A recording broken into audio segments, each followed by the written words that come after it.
used. No, people listening to you saying, here's a guy who really ran the economy for 13 years, knows what he's talking about, whole lifetime of dedication to struggle. Now he's telling us that he can't understand this either. I mean, it's very instructive for understanding where we are today, why things haven't changed. The whole transition process was orchestrated by the mineral energy complex. And with Harry Oppenheimer and to a lesser extent Anton Rupert, they organized everything. In fact, the discussion, it's an interesting discussion that I had with Madiba when I just became Minister of Finance, because you may recall that going into 94, the deficit was about 8.5%.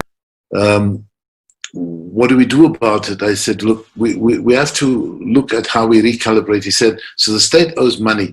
Do you think I should call Harry and Anton, being Harry Oppenheimer and Anton Rupert, whose offspring are involved now as donors into the circumstance? And I think that there's no doubt that given the scale of what we need urgently, we will have to knock on a few doors. The IMF, and I think I've heard a number of something in the order of $4 billion from the IMF.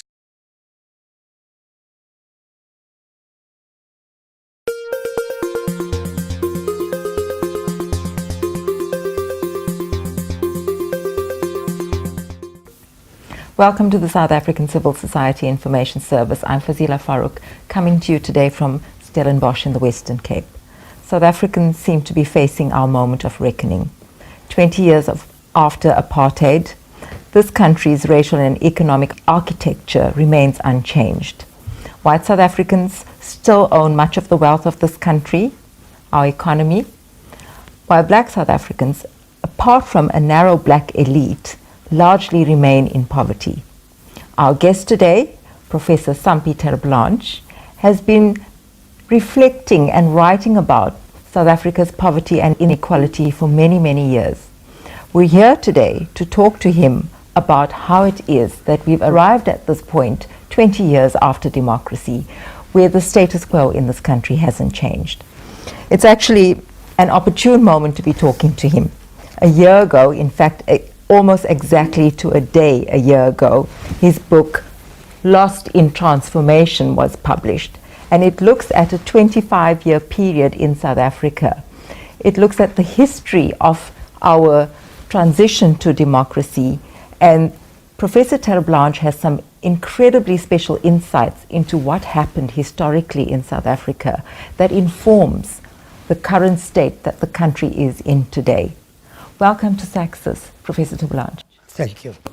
Before I get into talking more generally about the book and the issues that you raise in this book, I want to focus on one specific issue. I mean, we're in South Africa at the moment, at a sad moment.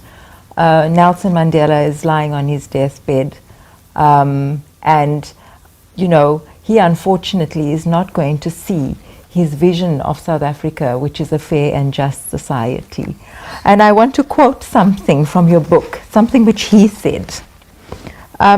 You say that on 11 February 1990, the day of Nelson Mandela's release from prison, he made the following statement: "The white monopoly of political power must be ended, and we need a fundamental restructuring of our political and economic systems to address the inequalities of apartheid and create a genuine democratic South Africa."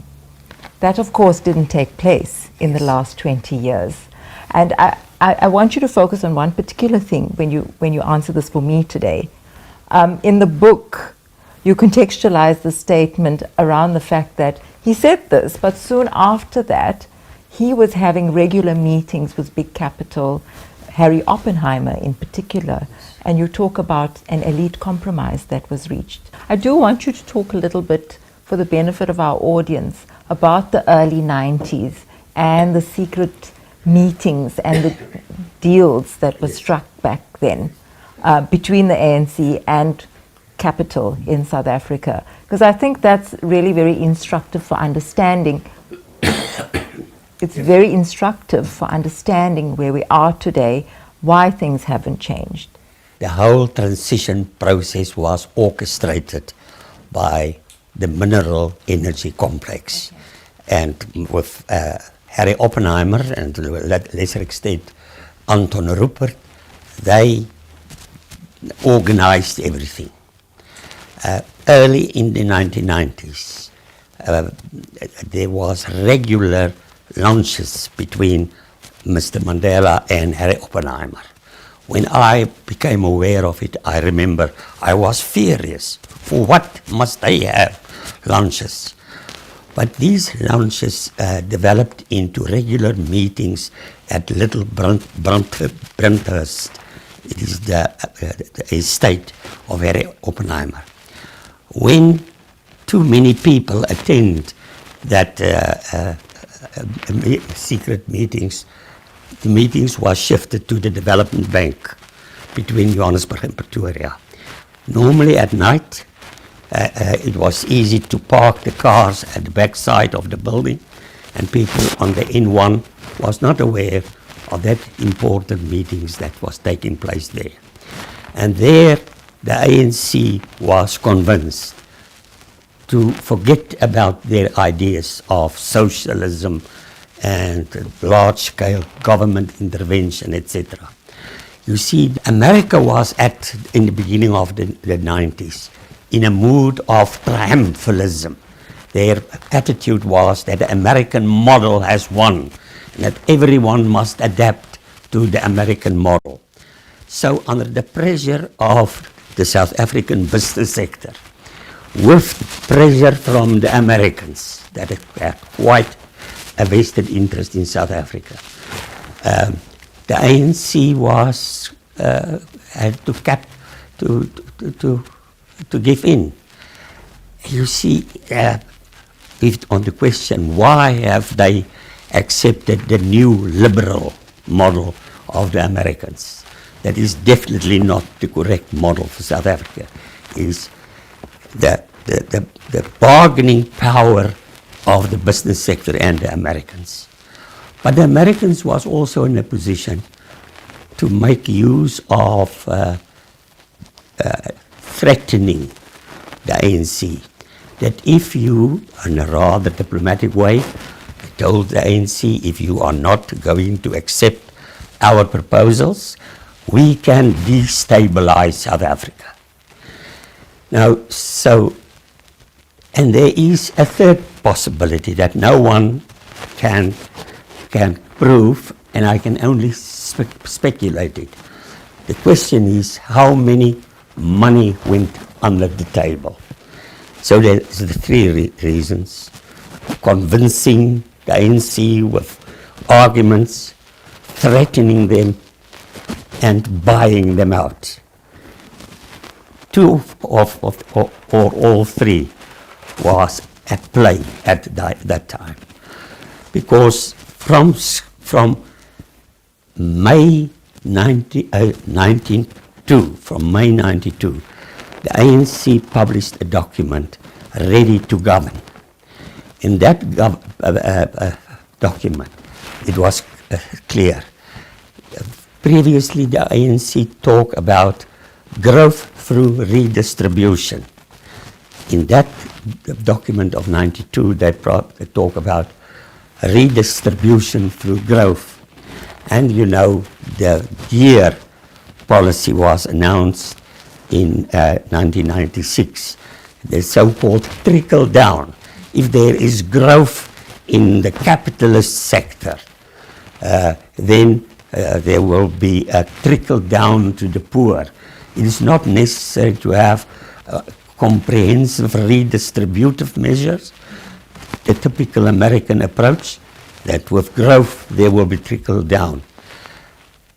In November 1993, South Africa was governed by the Transitional Executive Committee, the TEC. There was 8 National Party ministers and 8 senior members of the ANC.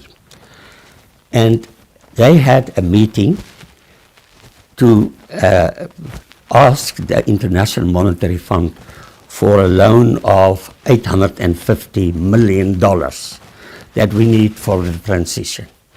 And the IMF, it was, of course, everything was arranged, was prepared to give the loan, but they had a document, a statement on economic policy, and said, yes, we will give you the money if all 16 sign the document.